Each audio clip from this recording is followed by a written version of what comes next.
Good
evening, everybody. John here from Tutor to You, welcoming you along to another of our live streaming Revision Blast Centre sessions for A-Level Economics. And tonight we're going to be concentrating on measurements of economic performance. So if you were with us last week, you'll know what we're doing over the next few weeks is we've got these short 30-minute Revision Blast sessions aimed at some of the topics that you probably would have covered early on in Year 12. So that's the primary purpose of these activities. I'm joined tonight by two very experienced both teachers and live streamers. I've got Penny in the middle of the screen and Hi. Lisa on the right hand side. Good evening, both. Hello. Hello. Hi. Lovely to see you. Hi. Good to see you two as well, and good to see everybody who's joined us live. I'm just looking down at my little YouTube feed here. I can see we've got lots of people joining us. If you're watching this in replay, welcome to you as well. But if you are with us live, remember one of the primary purposes of tonight is to find out what you know, and so do join in using the chat window if you can. And another little reminder to you that the PowerPoint presentation that we're using to run the activities will be available for you as soon as we've finished this live stream, so you can have a look through some of those questions if you want to, and of course you can watch the replay of the entire thing. So measurements of economic performance. Shall we get started, guys? Absolutely. Here we go. Okay, so welcome everybody to this session looking at measures of economic performance, and we're going to start with some multiple choice questions. Quite a nice simple one, I think, to start off with. Have a look in the chat window, and as soon as you think you know the answer to this question, please will you type in A, B, C or D. So your question here is, when making a distinction between real and money national income, which one of the following would have to be considered? So do you need to consider A, the rate of inflation, B, the rate of economic growth, C, the rate of interest, and D, the exchange rate? Let's see who can be the first one to come up with an answer here. We had some terrific answers last week. Lots and lots of people coming in with good answers, good suggestions all the way through, which is great. So who's coming up with an answer to this first question? Okay, well done, Cassie. Cassie's come in first and is suggesting that the answer is A. Nicole and Sammy both think the same. Does anybody have a different view on this one, or are you all going for A? Looks like you're fairly much in agreement there. Okay, thanks. So let's have a look, John, and see if they've got the right answer. Yes, you have. Well done. Okay, so this is one of those nice, fundamental, important bits of language that you need to use precisely when you're talking about economics. The distinction between real national income, or it could be real GDP, it could be real wages, all of them take inflation into account in order to get the real picture of what's going on in the economy. Great. Okay, that's an excellent start. Well done. Let's have a look at the second one. Okay, so this time we're talking about deflation. And the question asks you, deflation is best described as, and then it gives you 4 options. Now, be careful here. Read the question carefully and focus in on that particular word, best. It may be that there are 2 or even more descriptions here which are kind of in the right area, but you're being asked which is the best description. So again, have a quick read through all of them carefully, and then think about which of these is the best description of deflation. And let's see. Okay, so we've got Jimmy and Henry, Austin, and Selshan all coming in with D here. Cassie's in there again with D. Again, you're all in agreement, it looks to me. Let's see, John, if they all got it right. Yes, you have. Good. Well done. Okay, so the sustained and general decrease in the price level over a period of time is a better description than what we had for B, a decrease in the price level over the period of time. That sustained and general is a better description of deflation as it's measured across the economy as a whole. Okay. I can't see anybody who came in with an incorrect answer there, so I probably don't need to run through the others. I mean, you could talk about A, the decrease in the rate of inflation. No, that's not correct, because inflation could still be positive, even though its rate has gone down, which would mean it was inflation, not deflation. And for example, the CPI in August for the UK went from 10.1%, which is what it was in July, to 9.9%. So that's a decrease in the rate of inflation, but goodness me, we've still got inflation, haven't we? Great. Have a look at question 3.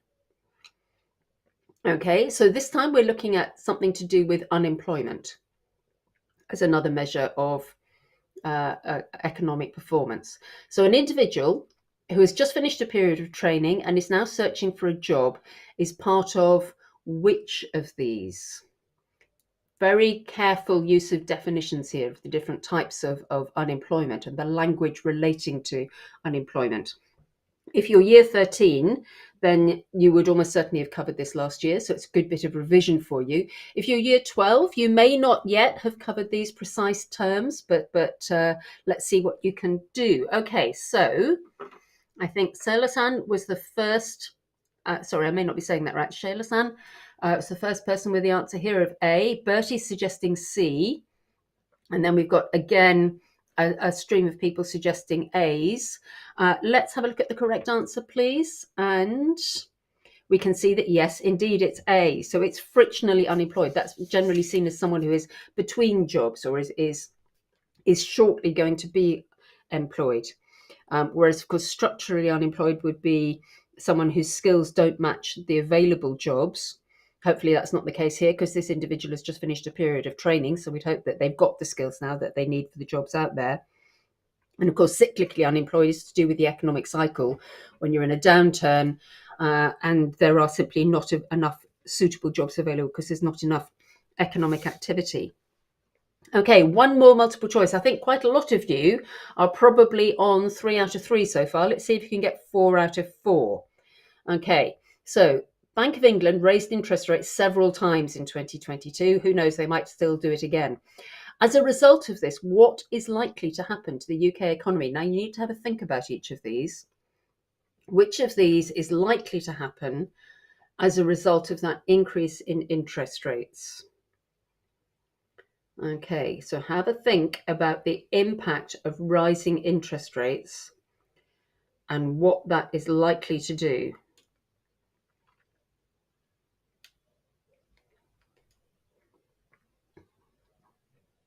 Okay, now I think Bertie has been very quick here, coming in with C. There's a few others coming in with C's. Any different opinions, though? Okay, anybody else want to type in an answer? Let's just have a couple more before we have a look at the correct answer. Okay, please, John, what should we be looking for?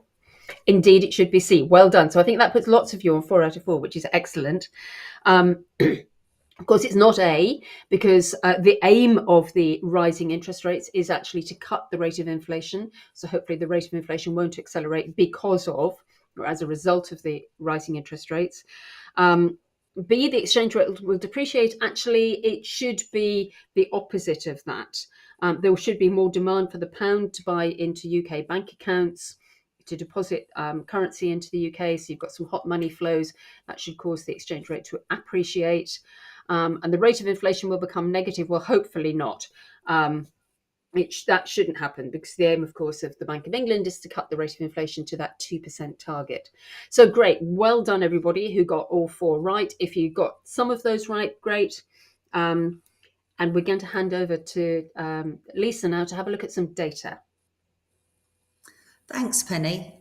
Data analysis is a really important skill at A-level, and on all papers you find you're going to need to develop this skill. So we're going to look at a set of data for inflation, and I'm going to give you a minute to think about the shape of that line and perhaps think about possible causes for the trend in the UK's inflation rate between 2019 and July 2022, a relatively short period of time. So I'm going to ask John to start the clock, and perhaps you can pop into the chat reasons why it might have happened.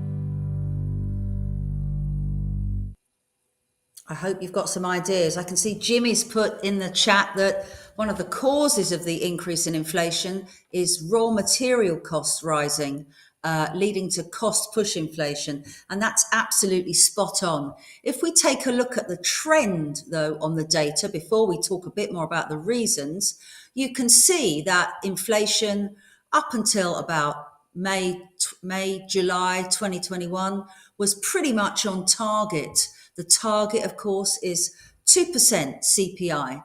Just going to draw your attention to one other thing on this graph. You will notice that it's CPIH, not CPI. CPIH includes housing costs, and that is the preferred measure now that we use in the UK.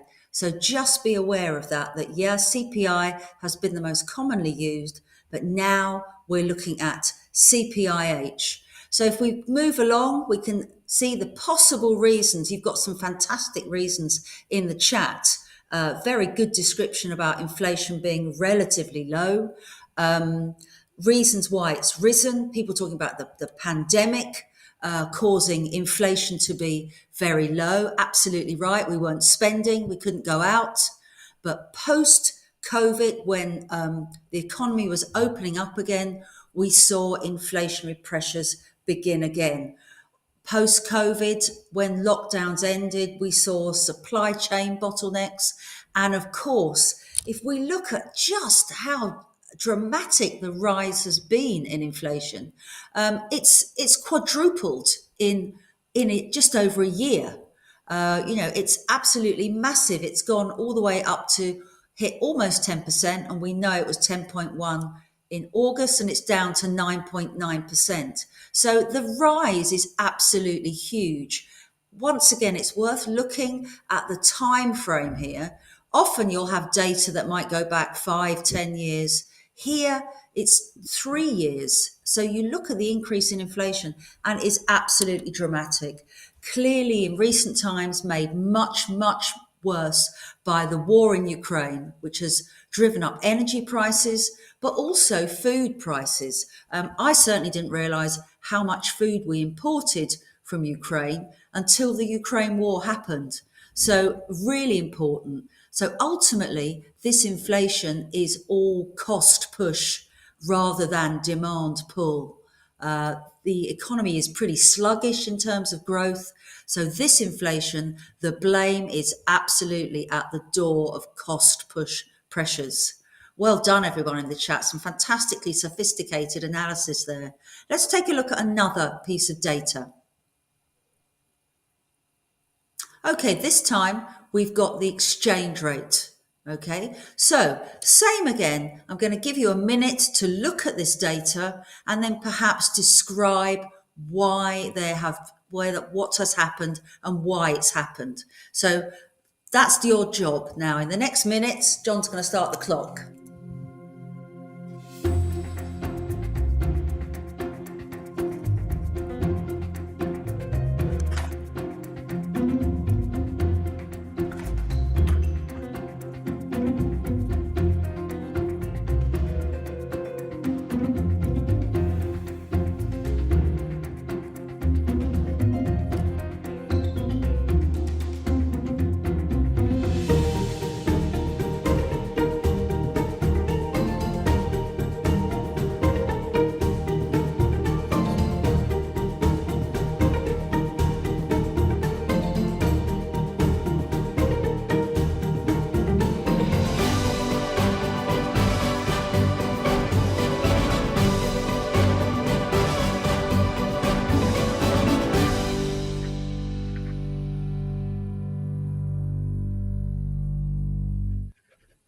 Okay, so in the chat, can anyone describe what has happened to the price of the pound in dollars over this time period? Again, I would encourage you to look at the time period. It is an absolutely short period of time we're looking at in terms of the fluctuation in the exchange rate. Once again, we often look at data over years, but if you look here, we've gone from early September to early October. And my goodness, there's been a lot of activity in that very, very short period of time. So clearly it was looking as though the pound was pretty steady against the dollar, around about 114 to 116. And then we had the dramatic drop. What caused that enormous fall in the price of the pound against the dollar? Any ideas in the chat why it happened? I can see a great answer there talking about confidence in the UK economy. Clearly, the new Prime Minister and her new Chancellor were seen as making some rather unwise moves in terms of fiscal policy. And absolutely in the chat, talking about confidence in the pound fell pretty dramatically. There has been a bit of a recovery, but nonetheless, the pound is not filling investors or speculators with confidence. Now, the other side of this story, of course, is the fact that in times of uncertainty, the dollar is the go-to currency. So one might argue that it's not just that the UK looks like a bit of a basket case of an economy at the moment with what's going on fiscally with the new Prime Minister. It's also the fact that in times of uncertainty, actually lots and lots of people want to buy dollars, hold dollars, because they are the primary global currency. It's probably worth bearing in mind that the euro has also fallen in value against the dollar. It's not a purely UK pound issue. So, John, can you confirm to us that these are the reasons for the fall in the value of the pound? Absolutely right. Steady, and then the huge tax cuts in the mini budget causing speculators to panic. Bit of a recovery since. So this is great if you are a foreign tourist and you want to come to the UK, because it means you're going to get a lot more bang for your buck, but less good for us if we're planning on a break at half term. Okay, so data analysis is crucial, and now we're going to move on to a very popular feature of these sessions, which is the bubble quiz. So I'm going to hand back to Penny. Thanks very much, Lisa. Yes, I think everybody seems to quite enjoy the bubble quiz. It gives you an extra bit of a challenge compared with the multiple choice, because we're going to give you a question and 4 possible answers. But the thing here is, it could be that none of the answers are correct, that 1, 2, 3, or all 4 of them are correct. You have to decide which ones, if any, you think are correct. So let's have a go at it. So first question, which of these people would be regarded as a member of the labour force in the UK's official statistics? So this is testing out how well you know the definition of the labour force. It's maybe a term that you can refer to and know roughly what you mean, but do you know precisely which of these 4 people described here would be included? So have a careful read through, have a think about it, and type in which of those A, B, C, and or D you think are correct. Bertie, very quick, has come up with A, B, C. Let's see if others agree or if others have got a different variation on that theme. Okay, Khalil is saying the same. But let's see if others have got some different views on it. Anybody think maybe not all of those, maybe D?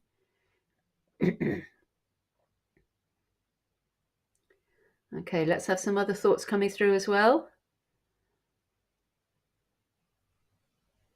Maybe 1 or 2. Okay. Again, you're all in agreement. Now, whether this is a case of the people who've got different ideas not quite liking to type them in or not, I'm not sure. But actually, yes, all of those of you who've put those answers in are correct. Okay, so all of those people would be regarded as a member of the labour force. So if we look at the definition of the labour force, it is everybody who is of working age and is able and willing to work. So it's not only the people who are actually employed, it includes people who are what we would regard as economists as unemployed, because they are willing and able to work and maybe they can't just find a job at the moment. So all of these people, even the girl who's attending college, but nevertheless she's part of the labour force, the 21-year-old man, he's looking for work, he's not employed yet, but again he's willing and able to work, as obviously is the 54-year-old woman who's working part-time.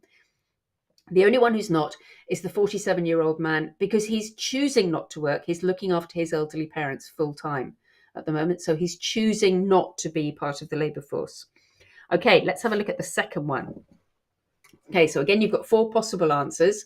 Some, none, or all of them might be correct. So which of these, if any, is likely to be a cause of a rise in imports into the UK? So we're looking for imports into the UK are likely to rise as a result of any of these, some of them, none of them. What do you think?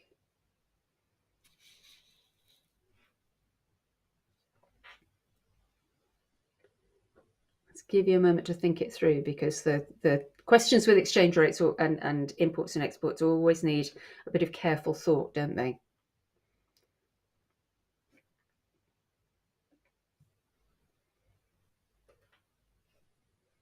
Okay, so Bertie's in quickly again. He says A and B.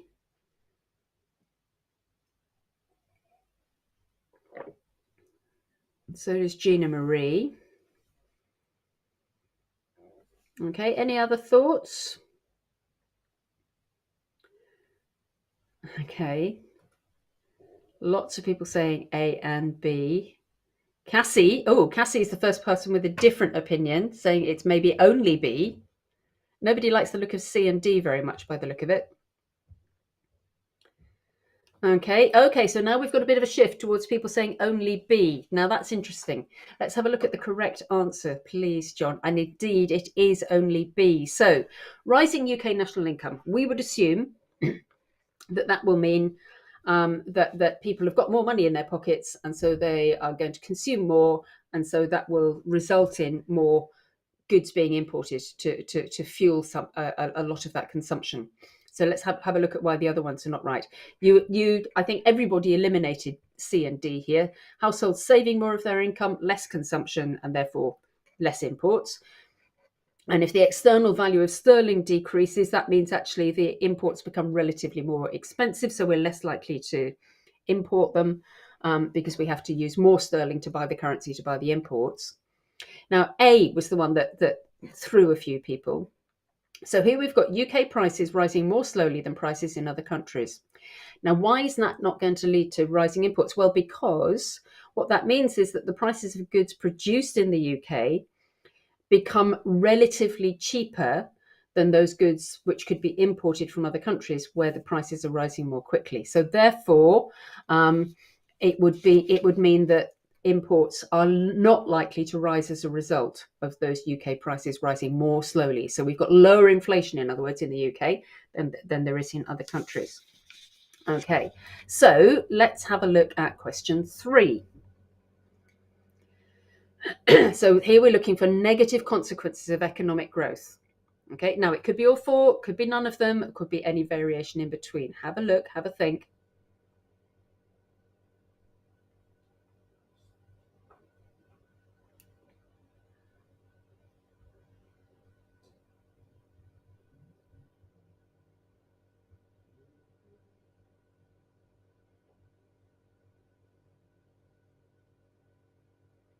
Okay, Gina Marie and Cassie, very quick here, both agreeing on B, C, D.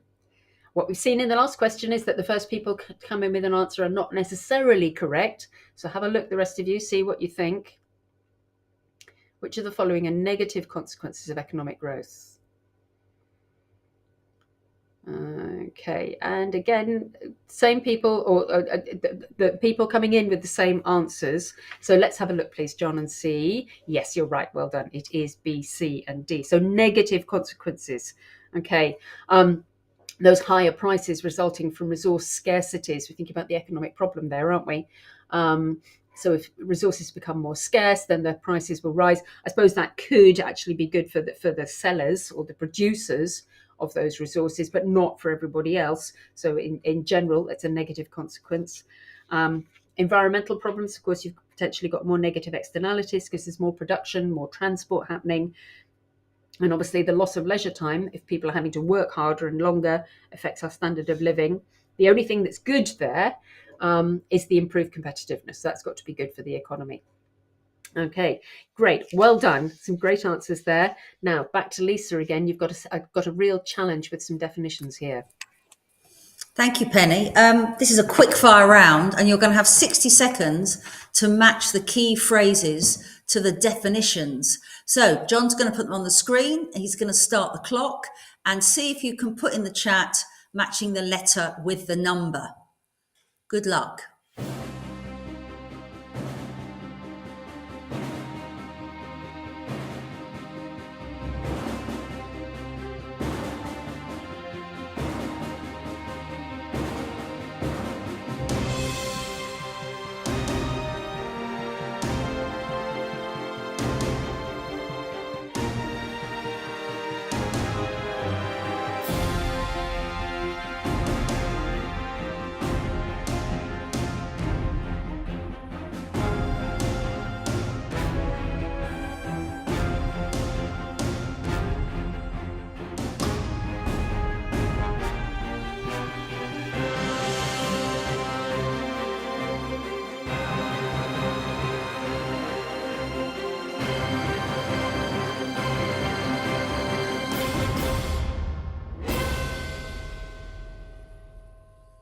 Right, I can see some answers coming in. Gina Marie was very quick off the mark with these, and Sammy is close behind.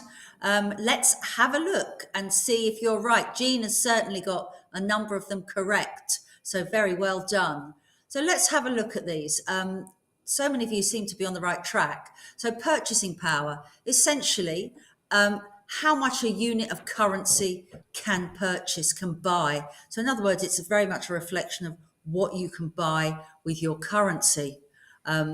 We often talk about purchasing power parity, and that's a point that will crop up a little bit later when we talk about the Big Mac index. Stagflation, of course, which is much in the news at the moment, is a combination of slow growth and rising inflation, which is exactly what we have in the UK economy at the moment. Stagflation, a combination of two words, of course, stagnation and inflation. We're very fond of doing that in economics, making a mashup of words. Remittances, again, this is a very important aspect of the balance of payments on current account for certain countries. Remittances refer to people working abroad and then sending a portion of their income home to their family. In countries like Indonesia, that can form a very large inflow of funds, so can have a big effect on the current account of the balance of payments. Hot money, well, hot money is speculative flows that move around when interest rates change. Many of you earlier were talking about the fact that if the interest rate in the UK rises, then hot money flows will come into the UK and that will make the pound appreciate. Next is the wage price spiral, and absolutely right, that's when workers bid for higher wages because they've seen their real incomes eroded by rising prices. Again, very much in the news. We've all been subject to strikes by public sector workers, by train drivers, etc., and they're all asking for a wage increase to match inflation because their real incomes are falling. And finally, the Big Mac index, which is a way of measuring purchasing power parity between countries. You'll often see when we're comparing the GDP per capita of countries, it's PPP adjusted. It's designed to take account of different inflation rates. Very well done. Some fantastic answers there. And I'm going to move on and pass back to Penny, who's going to talk about on the flip side with you. Thanks, Lisa. Yes, some great work, and lots of clearly lots of you really know your stuff and know your definitions well. So this next task, in fact, the last two tasks here, are going to give you an opportunity to see what you can do with that knowledge. So we're going to give you one issue that you might use to analyze a question, and we're going to ask you to think about what could be an alternative to that view. Sorry, I have a bit of a cough and I just needed to mute while I coughed there. Okay, let's have a look at the first example. So the first example that you're going to look at here is about the LFS, or Labour Force Survey measure of unemployment. An advantage of it is the larger sample size giving greater accuracy. Okay, you could go on and analyse how and why that's the case. But what I want you to do, please, is to think of a possible disadvantage of the LFS measure. So have a look, have a think, and type into the chat what you think a disadvantage might be.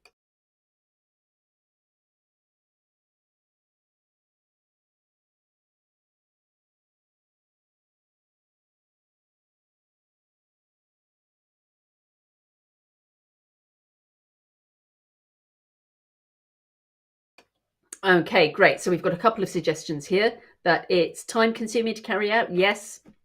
Bertie says it only represents 1/600th of the labour force. Okay. It's biased information, expensive, time consuming. Yeah, all correct. Let's have a look at the example that we've got here, John, which I think relates particularly to Bertie's point about the disadvantage is that sample errors may still occur. They do survey 100,000 people every 3 months. Those 100,000 people coming from 40,000 households, but that still leaves an awful lot of people who are not being sampled. I have to say, I have never come across anybody who has been included in a labour force survey sample. Somebody somewhere must know someone who does. But it's still a relatively small, even though it does give them a 95% confidence level, it's still a relatively small number who are being sampled.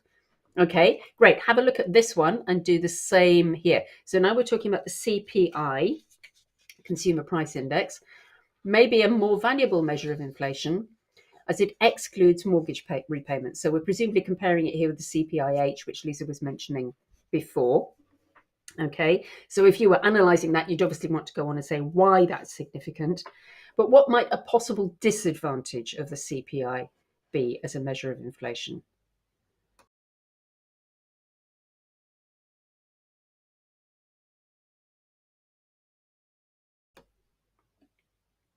Okay, that's a nice point from San. Thank you. That the CPI doesn't take into account the quality of a good or service. Yep, that's a good point. Anything else?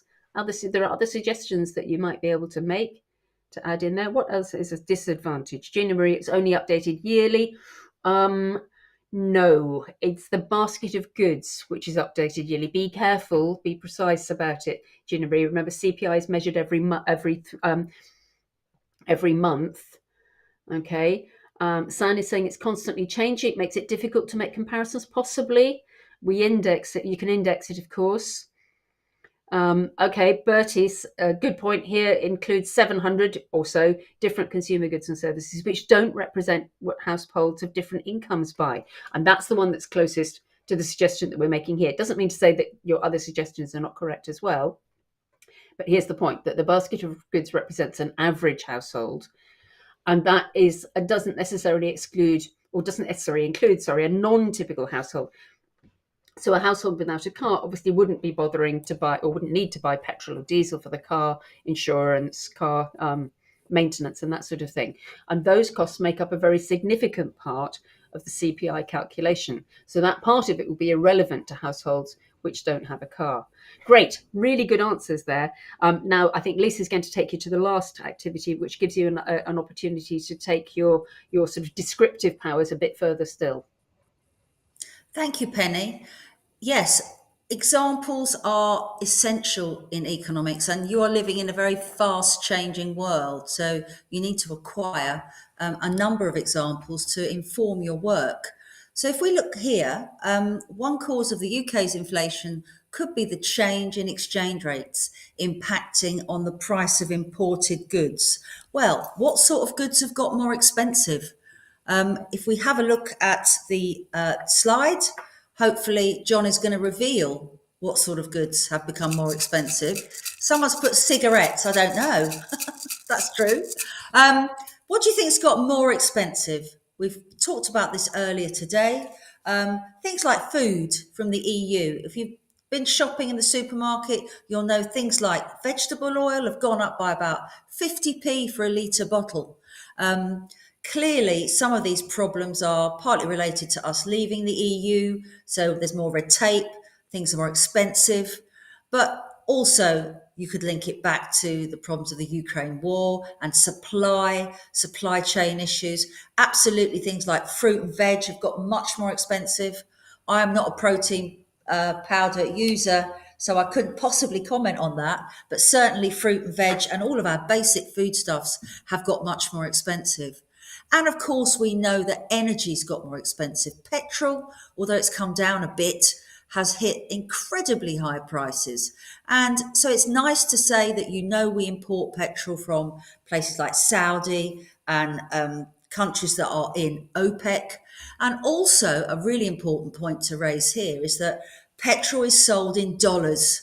So when the dollar, when we are getting weaker against the dollar, which has been happening with the pound, it's going to be the case that our energy that we're buying in dollars is going to get more expensive. So being able to drop in a couple of examples is really important. Let's have a look at this next one, talking about during the 80s, a proportion of the UK's unemployment was structural, caused by the decline in output of a number of industries, such as, let's give you a moment to put some of those industries in the chat. So you can shake some such as seasoning on this phrase. What do we think?